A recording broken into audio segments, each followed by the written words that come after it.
Bonjour tout le monde, c'est Ludo de la boutique LudiWorld. Je suis très heureux de vous retrouver aujourd'hui, la veille d'un grand week-end d'avant-première. Donc je vous ai mis sur la table les produits qu'on allait découvrir demain. Je vais commencer par du Digimon, il y a un nouveau deck. C'est un deck Advanced Deck Set Bilzemon. Alors, bon, je ne connais pas, hein, évidemment, mais apparemment c'est un deck qui est assez cool, qui est assez performant pour être joué en autonome. Et le principe de l'avant-première de demain, c'est qu'on doit ramener un deck qui est absolument violet. Donc vous pouvez venir avec un deck construit, hein, tant qu'il respecte cette règle-là. Mais je pense que le mieux, c'est quand même de découvrir le nouveau deck, ce qu'ils ont organisé, cet événement-là, pour le découvrir. Donc, dans le deck, il y a quoi? On a 4 Runco, non c'est quoi ça? Il y a 16 types de cartes plus 9 types, bon, on comprend jamais rien avec Bandai. 4 communes, 4 Runco, 3 rares, 4 SR, 1 promo, 9 cartes reprint. Mais normalement il n'y a pas que ça, voilà. On a un deck prêt à jouer de 54 cartes, on a un sachet de 60 sleeves, 2 cartes de jauge, un index, le tapis de jeu et le side. Ok. Alors du coup, est-ce que c'est le side de ça? 4 et 4, 8, 9, 10, 11, 15, 16, non. Je ne sais pas ce que c'est. Il doit y avoir un pack en plus à l'intérieur. Donc on verra bien le deck demain avec des goodies spéciaux à gagner, cartes promo, cartes winner, etc. Donc ça, c'est assez cool. On a une deuxième grosse avant-première. C'est la nouvelle Pokémon qui ouvre un nouveau bloc. Donc le nouveau bloc, c'est écarlate et violet. Donc je crois que c'est synchro avec la nouvelle ère du jeu vidéo. A priori, les X vont revenir. Je crois que les V et VMAX disparaissent. Mais là, je vous laisserai me corriger. Donc le principe d'une avant-première à Pokémon, c'est on va jouer avec un petit pack comme ça, qui s'appelle un paquet stratégie et combat. Vous avez un micro-deck déjà préconstruit à l'intérieur qui fait 40 cartes, dont une carte promo. Il y a 4 promos différentes. Donc vous n'aurez pas forcément le même deck. Et en plus vous avez 4 boosters de l'extension écarlate et violet que vous allez ouvrir et utiliser pour custom votre deck. Donc ça c'est cool. On aura des petits boosters en dotation. Alors de mémoire c'est 3 boosters par personne. 3 boosters de cette série là. Allez, vous savez quoi? Je vais en ouvrir un parce que juste c'est trop cool. Toc, allez c'est parti. Imaginez, j'ai une ex. Hop. Alors vous me permettez, je sens les cartes. Oh putain! Regardez! Il y a un bord gris maintenant, c'est quoi ce délire? Ils ont changé le bord des cartes à Pokémon. Mais c'est un truc de ouf. Au bout de 24 ans, on a enfin des bords qui sont jolis. C'est cool! Bon alors attendez, ce qu'à la base je voulais sentir. Ça va, c'est correct. Alors, on a un Ramolos. Putain, et le bord gris, c'est magnifique. Franchement, excellent. Ramolos, ok. Zapetrel, ok. Pas mal. Oh, j'ai trop envie de jouer, ça y est. Mangriffe, ok. Mais c'est très bien, ça. Ils sont bien, ces Pokémon de base, là. Une patate à 40 pour 1, 90 PEV, c'est cool. Enfin, ça me paraît cool. Cradopo, ok. Fragroin, ok également. Ah, c'est pas mal ça. Attaque à 50 pour 2. Ah oui, bah c'est un niveau 1, c'est pas un Pokémon de base. On a Chapignon, ok. Oh, ça c'est fort. Ah ouais, mais c'est un niveau 1, bah ouais. Fulgulero, ok. Plongeon contrôlé, ça coûte 2. Cette attaque inflige 50 dégâts à l'un des Pokémon de votre adversaire. Ok, d'accord. Attaque fixe, comme ça. Bim. Tropius, c'est la reverse du booster. Des reverses toujours aussi magnifiques. Regardez-moi ça. Tac, tac. On a... Oh, il y a 2 reverses dans les boosters maintenant? C'est quoi ce délire? Alors, regardez la différence entre une version normale et une version reverse. Comment ça n'a juste rien à voir. Très, très beau. Hop, on a Brutalibré. Ok, donc c'est un Pokémon de base force à 70 PEV. Il a un talent qui est entrée aérienne. Lorsque vous jouez ce Pokémon de votre main sur votre banc pendant votre tour, vous pouvez choisir 2 des Pokémon de banc de votre adversaire, puis placer un marqueur de dégâts sur chacun d'eux. Ok. Ouais, ça peut faire mal, ça. Et c'était la rare du booster. Ok. Alors, je crois, mais je peux me tromper, vous me corrigerez si c'est le cas. Je crois qu'il n'y a plus de rares basiques maintenant, c'est-à-dire des rares qui ne brillent pas. Il me semble que c'est que des foils, en fait. L'équivalent des... alors, je ne sais plus comment vous appeliez ça avant, au niveau de la rareté. Mais je crois que maintenant, toutes les rares, même les basiques, sont comme ça. Donc, c'est plutôt cool. Vous me corrigerez, hein, mais il me semble que c'est ce qu'on... Enfin, c'est ce que j'ai compris, en tout cas. Et la dernière du booster... non, la dernière, c'est... Ah, bah, c'est une énergie. Ok. Moi qui croyais que j'allais avoir un gros truc de ouf. Non, mais en tout cas, les rares, ouais, si c'est une basique, c'est plutôt très joli, quoi. Voilou, voilou pour le petit plaisir d'ouverture de booster. On en ouvrira plein d'autres demain. Donc ça, c'est cool. L'avant-première, elle est quasi complète. Donc ça va être sympa.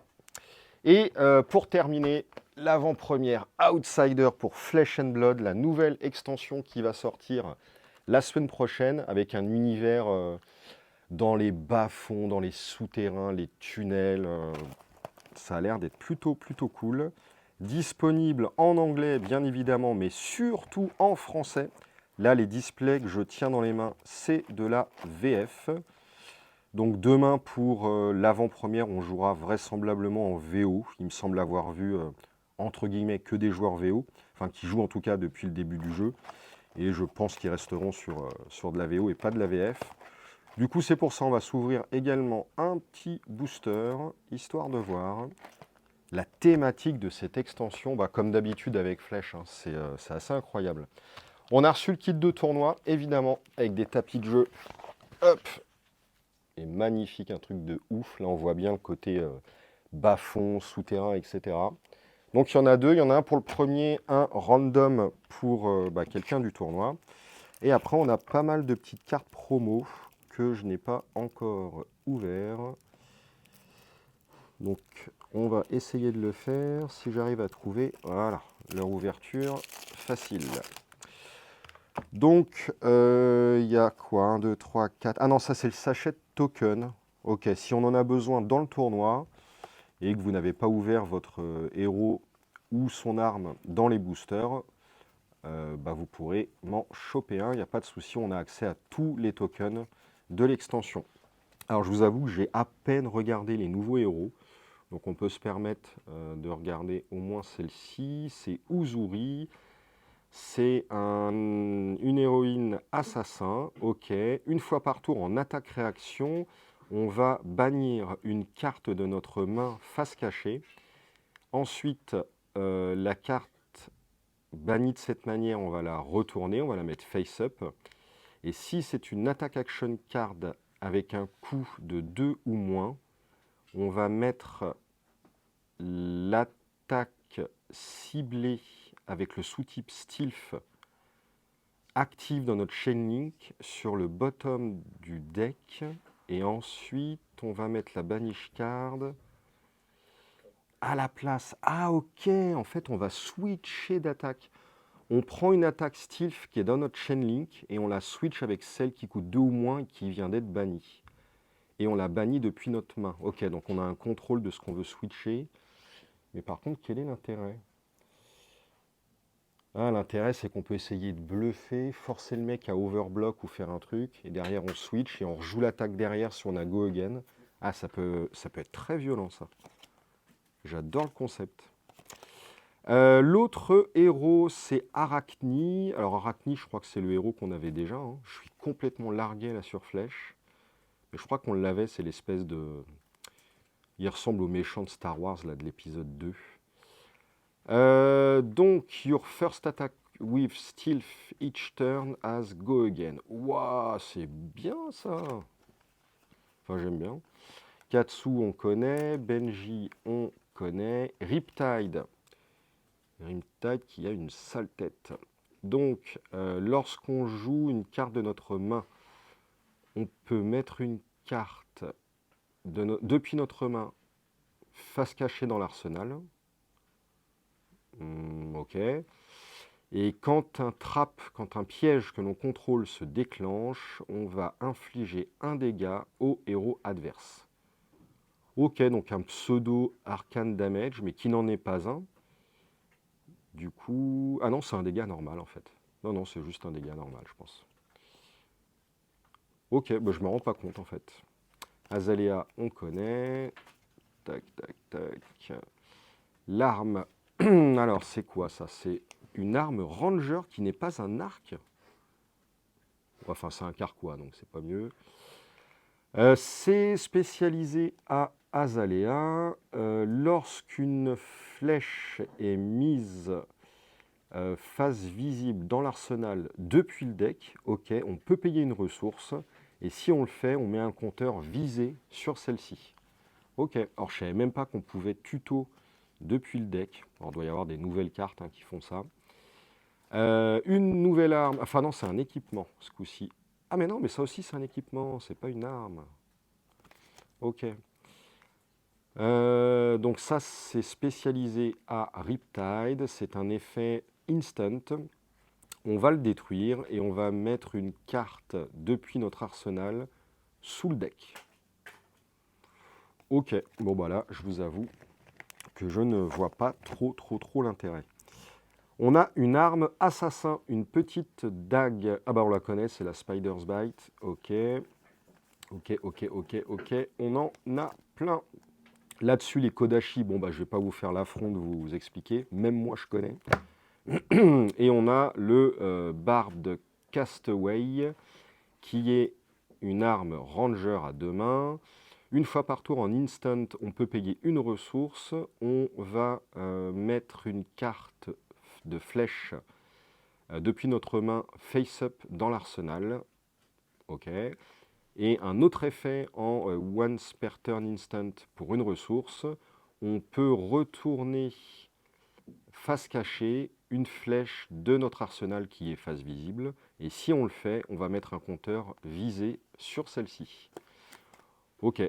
Bon bah je vous avoue que franchement, je ne sais pas du tout ce qu'on peut faire avec ça. Et du coup, j'ai hâte de voir l'AP. A priori, les rangers vont revenir. Enfin, vont revenir. Est-ce qu'ils ont déjà été là, en fait? Je ne sais pas. Mais apparemment, ça va devenir assez cool. Donc, j'ai hâte de voir ça. Et donc, ça, en toute logique, ça va être les cartes promo, les vrais lots. Donc là, je vais faire attention parce qu'il y a deux cold foil. Regardez comment c'est... Waouh! Oh, c'est magnifique. Donc il y en a une pour le premier, une offerte aléatoirement à l'un d'entre vous, comme le second tapis d'ailleurs. Ensuite, on a deux cartes par participant, donc on en a deux différentes. On a deux tokens recto verso, toujours en cold foil. Waouh, mais regardez ça! Oh, mes flèches, il n'y a pas à dire, graphiquement, c'est la claque magistrale. Donc le token, c'est Bloodrot Pox, c'est un aura. Au début de notre phase de fin de tour, bon à la fin du tour quoi, on va le détruire pour infliger 2 dégâts. À quoi? Ah non! C'est nous, on se prend 2 dégâts, à moins qu'on paye 3. Ah bah oui, c'est une pox. Je sais plus la traduction, mais c'est une maladie quoi. Ah ouais, d'accord. Ah ouais, c'est très chiant ça. Ensuite, on a Frailty, mais magnifique aussi. C'est un aura. Nos attack action cards joués depuis l'arsenal et les weapon attacks ont plus 1 d'attaque. Et à la fin de notre tour, ça dégage. Ah bah ça pour Ranger, ça me paraît bien. Oh là là, c'est trop bien, ça va être trop bien. Ensuite, toujours un double token, on a Inertia. At the beginning of your end phase, donc ok, allez, en fin de tour, on va détruire Inertia et on va mettre toutes les cartes depuis notre main et arsenal sous le bottom du deck. Et Ponder, en phase de fin de tour, on va détruire Ponder et piocher une carte. Voilou, bah écoutez, on va s'ouvrir un petit booster parce que c'est cool.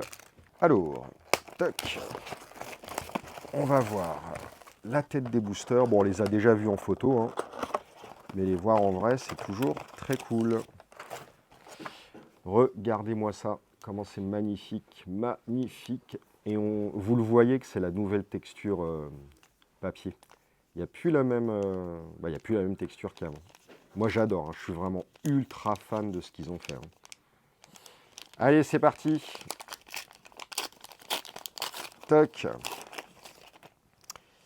Ah oui, c'est en français. J'allais dire, waouh, ça fait bizarre. Alors, en quête de l'horizon. Comme coup supplémentaire pour jouer en quête de l'horizon, vous pouvez mettre une carte de votre main au-dessus de votre deck. Quand vous le faites, en quête de l'horizon gagne encore une fois. Oh, qu'est-ce que je déteste cette trad. Pour 0, on tape à 4. Ok, je n'ai pas l'impression que ça soit ouf ça. Hein. Autochtone fougueux. C'est une attaque générique qui défend un 2 qui colle 2 pour 0. Et si cette carte est défendue par une carte action, elle gagne plus 2. Ah, c'est marrant comme effet ça. En toute logique, elle sera dérivée en bleu et rouge aussi. Ouais, ça j'aime bien. Remettre à sa place, c'est une attaque action générique qui tape à 4 pour 2. Et quand cette carte touche un héros, s'il a au moins 4 cartes en main, il se défausse d'une carte. Ouais, donc en fait, autant bloquer.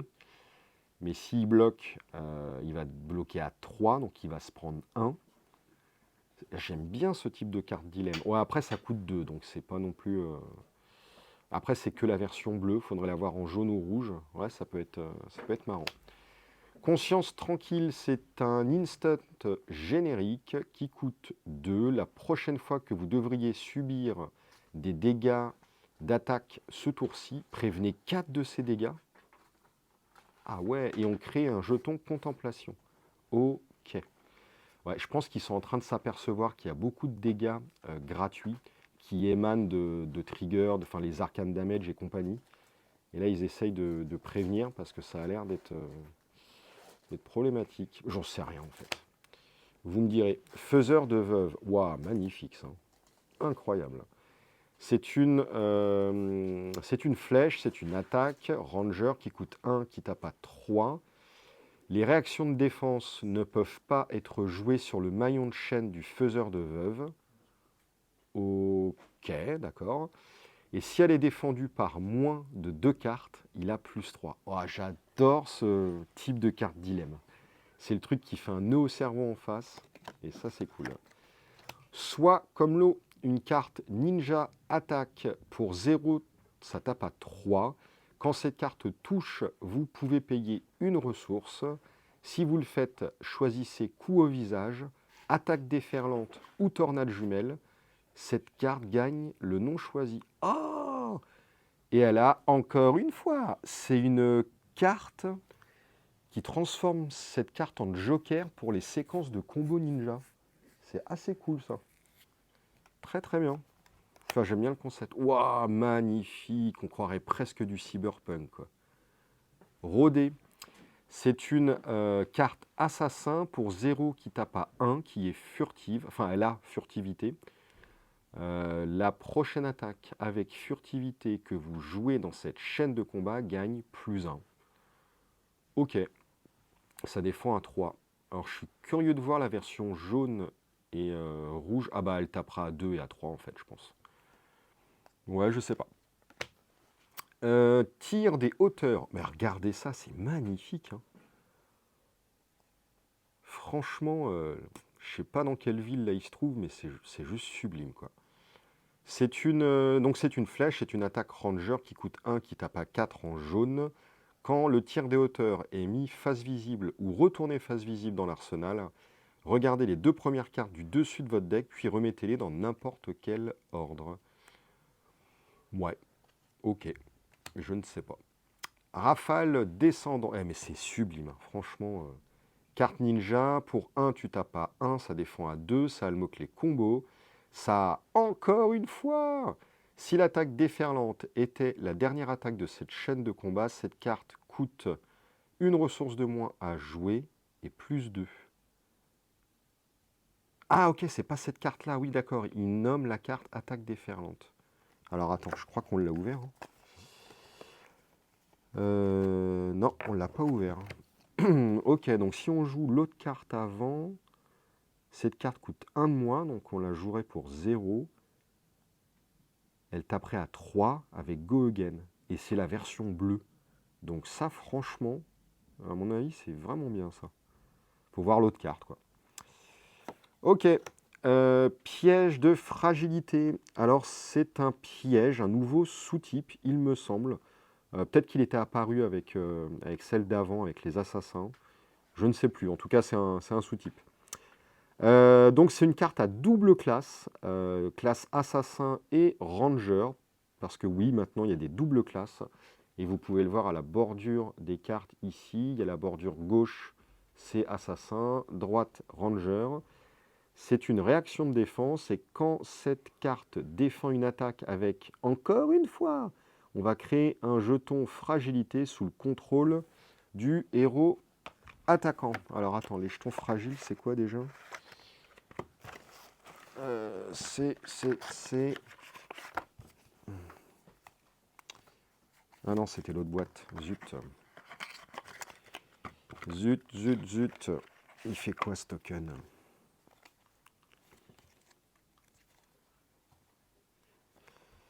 Alors, c'est nos attack action cards jouées depuis l'arsenal ou les weapon attack ont... Ah non, c'est pas plus 1, c'est moins 1 en fait. Ah oui, non, mais c'est vraiment un défaut. Ah, j'avais pas vu. Bah, j'ai raconté pour changer de la merde juste avant. Ah ouais, d'accord. Ouais, de toute façon, souvent les tokens, hein, j'ai l'impression que c'est rarement positif pour soi. Donc quand une carte défend une attaque avec Go Again, crée un jeton fragilité sous le contrôle du héros attaquant. D'accord, ok. Donc des cartes qui vont commencer à péter les decks wide, les decks ninja, mécano et compagnie, tous ceux qui jouent en largeur. Ok, ça c'est cool. Bon bah c'est bien, ils essayent de limiter un peu les abus. Lancer de dague, encore une fois une carte magnifique, c'est une carte assassin ninja, c'est une attaque, pour 0 tu tapes à 3, tu défends à 2, ça a encore une fois, comme coût supplémentaire pour jouer cette carte, on peut payer une ressource, quand on le fait, cette carte gagne, quand cette carte attaque, la dague ciblée que vous contrôlez inflige un dégât au héros défenseur, si les dégâts sont infligés, si des dégâts pardon, sont infligés de cette manière, la dague a touché. Détruisez la dague. Ok. D'accord, on considère que la dague a hit, donc on trigger les effets de hit, et ensuite on la détruit. Ouais, bon ça faudra m'expliquer. Hein. Ça me paraît pas ouf. Bon, c'est du go again à 3 pour 0, mais bon. Lien d'ascendance, une carte ninja. Ah, les ninjas, ils sont complètement incroyables. Ça tape à 4 pour 2, ça a le sous-type, enfin ça a le mot-clé dans le texte combo. Si une carte avec rafale dans son nom était la dernière attaque de cette chaîne de combat, cette carte coûte 2 de moins à jouer, donc on la jouerait pour 0. Est-ce qu'on a une carte avec le mot rafale dans son nom? Oui, on a eu ça. C'est marrant, ils font comme pour Mage Noir, ils utilisent le nom des cartes au lieu des sous-types. Alors, je trouve ça ultra perturbant, mais bon, pourquoi pas. Si cette carte avec un était la dernière attaque de cette... Donc ok, on la joue pour 2 de moins. Elle a encore une fois. Et elle gagne. Quand cette carte attaque, vous pouvez bannir une carte avec combo de votre cimetière. Si vous le faites, cherchez dans votre deck une carte avec le même nom. Bannissez-la, puis mélangez votre deck. Vous pouvez la jouer ce tour-ci. Ok. Ouais, ça, je pense que ça va être fort, à mon avis. Je le sens comme ça. Oh, c'est beau, ça. On aurait dit un mox. Magnifique, ça. La ruche de pestilence, c'est une... Oh, what? Attends, je crois que c'est la fable. Oh, non, mais c'est pas possible. Attends, je crois que c'est la fable. Je crois que c'est la fable. Oh putain, ah, mais oui, mais bien sûr que c'est magnifique et que ça ressemble à un mox. C'est la putain de fable du 7. C'est incroyable. Non, c'est incroyable.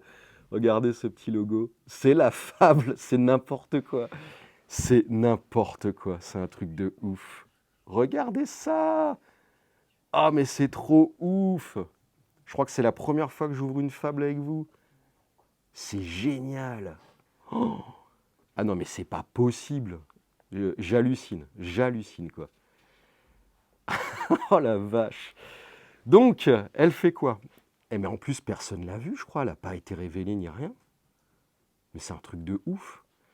Alors, Ruche de Pestilence, c'est une ressource Assassin Ranger, donc double classe. C'est une carte légendaire, donc une seule dans le deck.